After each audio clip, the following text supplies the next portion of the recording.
She believed she had, once again, publicly confined me to the realm of the invisible, but my silence was an accumulating force. Oh! The chandelier above glittered, 1,000 tiny suns reflecting the nervous energy of the annual company gala. My simple charcoal gray dress felt like a whisper in a room roaring with sequined gowns and sharp suits. Then the inevitable happened. My sister Seraphina stepped onto the low stage, microphone in hand, her smile a dazzling venomous thing. "And speaking of our unsung heroes," she purred, her gaze sweeping past me with a pointed, dismissive flick. "Some prefer to toil in the shadows. Perhaps a little too much shadow, wouldn't you say?" A ripple of polite laughter, a few uncomfortably knowing glances in my direction. She thought she had one. She believed she had, once again, publicly confined me to the realm of the invisible, the unremarkable. But as I met her gaze, a calm, almost serene certainty settled over me. She saw only my quiet demeanor, my lack of outward flash. What she couldn't see was the intricate machinery whirring beneath the surface, the carefully laid plans, the secret understanding I shared with someone far more influential than she could ever fathom. My silence wasn't weakness, it was an accumulating force, a coiled spring waiting for the precise moment to release. My life, for as long as I could remember, had been a study in contrast next to Seraphina. She was a supernova, demanding attention, thriving on external validation. I was more akin to a dark matter, quietly holding things together, observing the universe from an unseen vantage point. This dynamic naturally extended into our professional lives at the firm. While Seraphina, with her innate charisma and talent for self-promotion, soared through the ranks in public relations, I, Lyra, found my niche in project design. My strength lay not in grand presentations or networking, but in the meticulous craft of architecture, the translation of abstract concepts into tangible, functional beauty.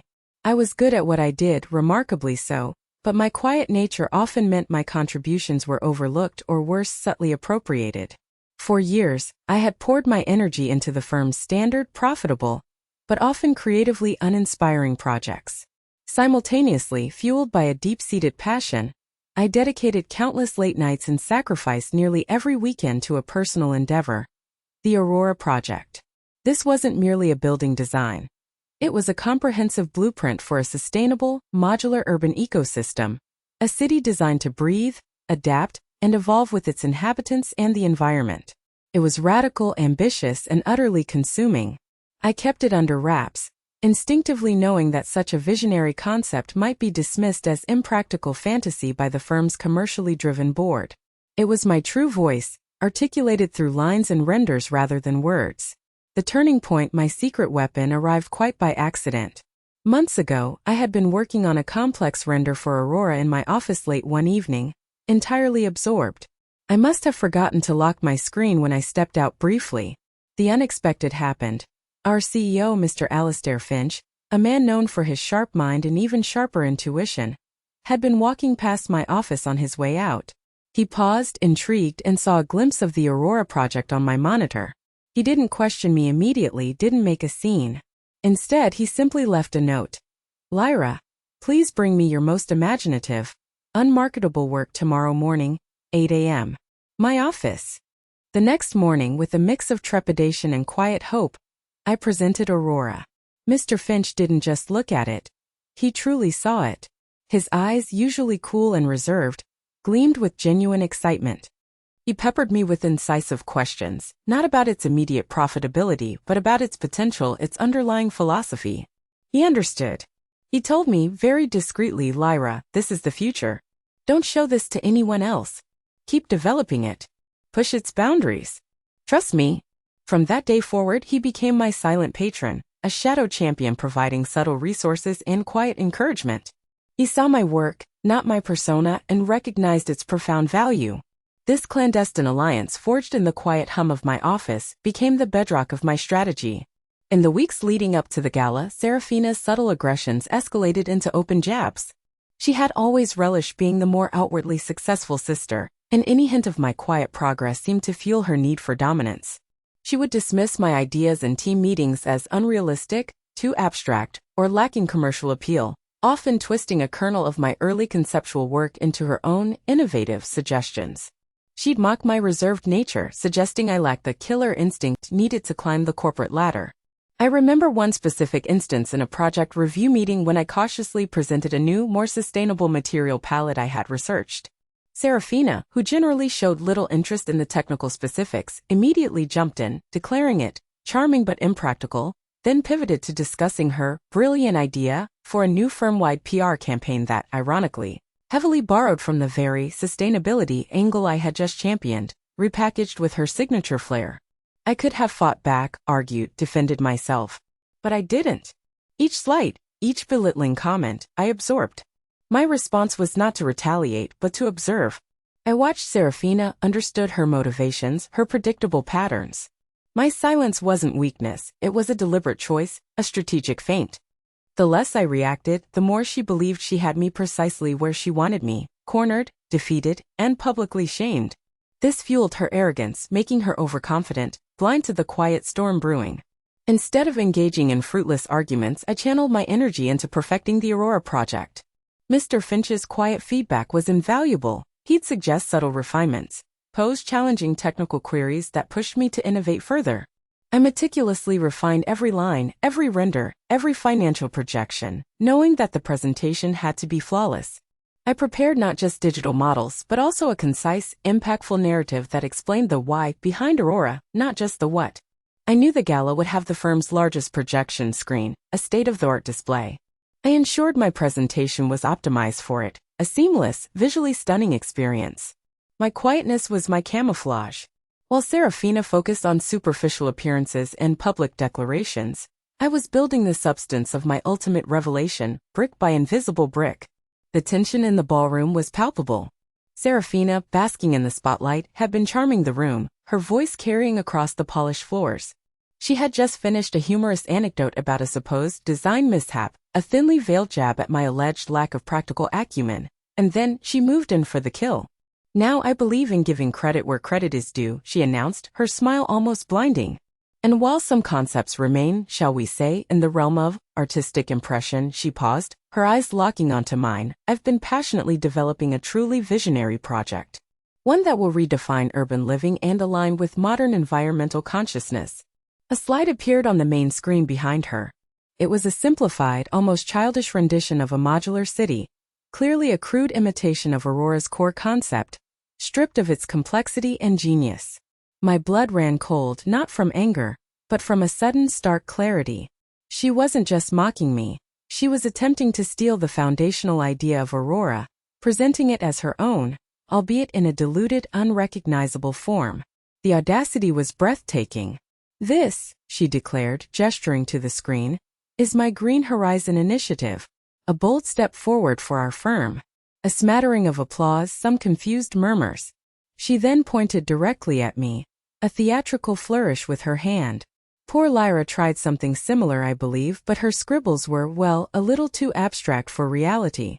A hush fell over the room. All eyes were on me. I felt the weight of their scrutiny, the expectation of my usual silent retreat. But not tonight. Tonight, my silence had served its purpose. A calm, unwavering resolve settled over me. I took a deep breath, walked forward, past the tables, past the stunned faces, and simply stood beside Seraphina, facing the crowd. My voice, when it came, was soft, yet it carried an unexpected resonance. "Seraphina," I began, my gaze steady. "What you've shown is a concept. An idea, certainly. But perhaps you'd be interested in seeing the full realization of that vision." Before she could form a retort, I simply held up my slim tablet, barely larger than my palm, and without another word, connected it to the main projection system. The screen flickered, then burst to life. Gone was Seraphina's crude drawing. In its place, the vibrant, breathtaking visuals of the Aurora Project unfolded. Dynamic 3D renders rotated, showcasing the modular structures interlocking seamlessly, green spaces spiraling upwards, integrated water reclamation systems highlighted with elegant animations. Detailed schematics appeared, followed by sophisticated financial models that projected not just profitability but long-term sustainability and social impact. This wasn't a sketch, it was a living, breathing blueprint. The collective gasp from the room was almost audible. Seraphina sputtered, her face draining of color. What is this?" "Lyra, turn that off," she hissed, reaching for the tablet.